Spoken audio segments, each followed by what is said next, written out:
Let's talk about Grand Slam Australia. Yes, AEW actually has a special. It's not a pay-per-view. It's a special show, and they're going to be in Australia once again with Grand Slam Australia. And I'm going to be honest, the card is actually looking stacked. Now, in terms of ticket sales, I am not sure. I'm not sure how much are they selling in tickets. I'm not sure how much they're drawing, and I should have looked this up before before I started this show. But apparently, the show, correct me if I'm wrong, is not really selling well. That's just me.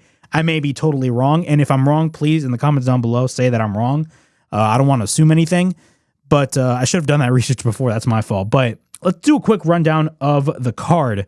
Of course, we have the AEW World Championship on the line, as MJF will be defending his world title against Brody King, who, by the way, squashed.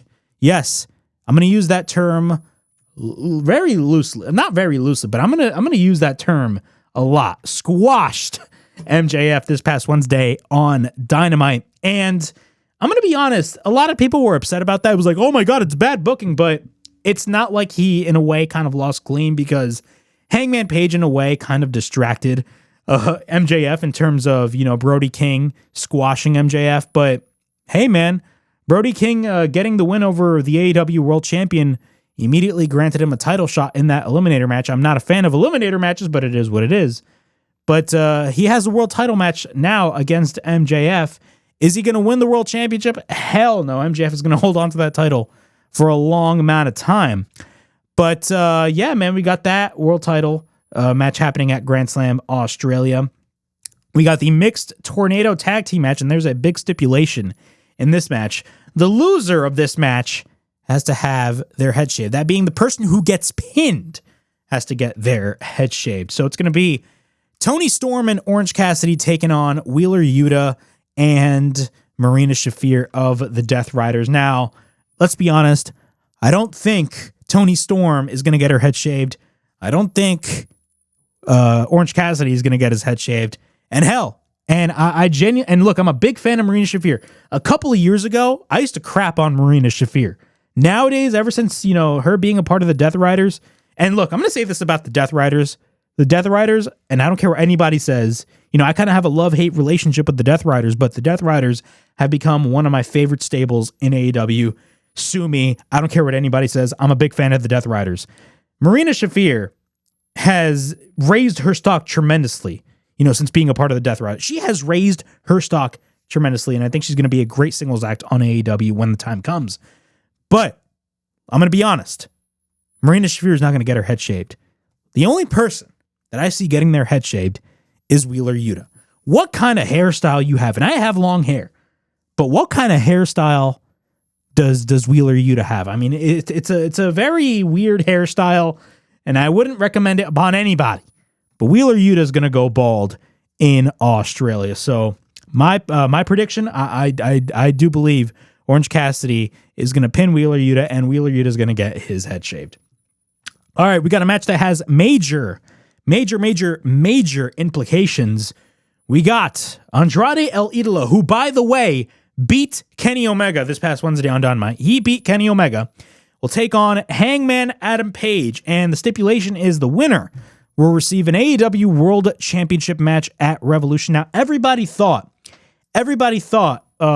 Kenny Omega was going to be going after MJF at Revolution. That was like the rumored match that everybody was speculating, MJF versus Kenny Omega at Revolution. But from what it looks like, that is not going to be the case. And a large portion of that is because of the fact that most likely Kenny Omega is not going to be available, because I believe he has to go promote a video game. That's really the main reason why. But who do I think is going to be winning this match? I mean, I don't know, man. On one hand, I would love to see an MJF versus Andrade match. If there's one thing that AEW is doing right, it's the way that they've been booking Andrade ever since they brought him into the company. Now, granted, they kind of ran themselves into some legal lingo with WWE when they brought him in at first, but when they finally were able to bring him in, AEW has been booking Andrade tremendously well. Like, Andrade is really one of the highlights now when I watch AEW every week. And the fact that he's kind of thrusted in this world title picture with MJF, and this is another thing. the world title picture in AEW right now is 10 times more interesting than the world title picture in WWE. And that goes for both world titles in WWE.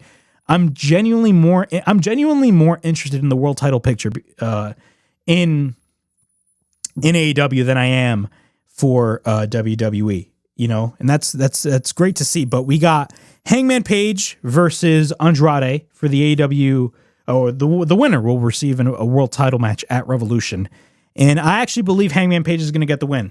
I don't think Andrade is going to get the win. I may be totally wrong, but I think Andrade is going to look really good in this match. We got the AEW Women's World Tag Team titles on the line as the Babes of Wrath, Willow Nightingale and Harley Cameron, will take on Mega Bad. Yes, Mega Bad, that tag team, Penelope Ford and Megan Bayne. The baby faces are going to get the win. Next, no disrespect, no shade. We got Jon Moxley versus Konosuke Takeshita for the Continental title. I see Jon Moxley retaining, but Takeshita's definitely going to give Moxley a run for his money because Takeshita is one of the best in-ring wrestlers, not only in AEW, but one of the best in-ring wrestlers in the world. So yeah, that was AEW Grand Slam Australia. That show is going to be taking place on Saturday, September 14th, and that's going to be taking place in Australia. And that's not going to be a premium live event or a pay-per-view.